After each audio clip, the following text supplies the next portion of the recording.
ये एक बहुत पॉजिटिव और बहुत अच्छी न्यूज़ है। एनआईटी दिल्ली में दो तरह की सीट्स हैं। एक तो एनआईटी दिल्ली नॉर्मल सीट है और एक सेल्फ फाइनेंसिंग सीट है। सेल्फ फाइनेंसिंग सीट को भी लेके बच्चों में काफी डाउट रहता है। सेल्फ फाइनेंसिंग सीट का मतलब फीस तुम्हारी ज्यादा हो जाती है, और कितनी फीस हो जाती है वो भी अभी डिस्कस करते हैं। सारी चीजें भी इस वीडियो में डिस्कस करेंगे। कितनी फीस का डिफरेंस होता है। काफी स्टूडेंट को लगता है क्वालिफाई भी नहीं करे तो हम इस पेड सीट में सीट पा सकते हैं, तो ऐसा नहीं होता है। एक नॉर्मल सीट होती है और एक होती है self financing seat. Self financing seat देख रहे हो तो एनआईटी दिल्ली में है और एनआईटी कुरुक्षेत्र में है। इसके अलावा एनआईटी पटना में भी सेल्फ फाइनेंसिंग सीट है, दो तरह की, एक डेटा साइंसेस एंड इन्फॉर्मेटिक्स में और एक एआई और आईओटी में। इसके अलावा इन तीन इंस्टीट्यूट में सेल्फ फाइनेंसिंग सीट है, और सेल्फ फाइनेंसिंग सीट के लिए ऐसा नहीं है कि तुम्हें सिर्फ पैसे ही खर्च करने हैं, तुम्हारी रैंक भी होनी चाहिए। जैसे कि फॉर एग्जांपल एनआईटी कुरुक्षेत्र में काफी टाइम से ये चल रहा है सेल्फ फाइनेंसिंग सीट। तो एनआईटी कुरुक्षेत्र में एमसीए के लिए जनरल में मान के चलो अगर 320, 330, 340 में सिलेक्शन हो जाता था, 300 के आसपास सिलेक्शन हो जाता था, तो सेल्फ फाइनेंसिंग सीट में तुम्हारे पास 400, 450 रैंक भी है, तो भी तुम सेल्फ फाइनेंसिंग सीट पे जा सकते हो। इट मींस तुम्हें रैंक तो अचीव करनी ही पड़ेगी। बिना रैंक और बहुत हायर रैंक ऐसा नहीं कि तुम 3-4 हज़ार रैंक ले आओ और सेल्फ फाइनेंसिंग सीट मिल जाए, तो ऐसा नहीं होता है। हाँ, 150 के आसपास रैंक में डिफरेंस आ जाता है। नॉर्मल सीट अगर तुम्हें 300 में मिल रही है तो self financing seat 400, 450 all India rank में मिल सकती है।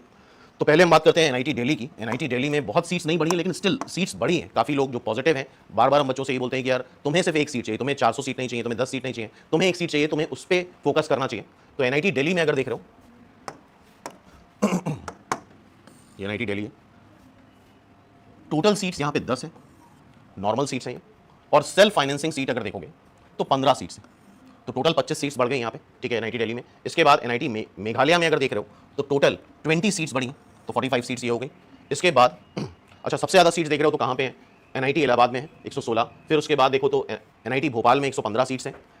फिर इसके बाद देख रहे हो तो एनआईटी जमशेदपुर में 115 सीट्स हैं। एनआईटी रायपुर में देख रहे हो 110 सीट्स हैं, और इसके बाद एनआईटी त्रिची में 115 सीट्स हैं। तो काफ़ी सीट्स हैं।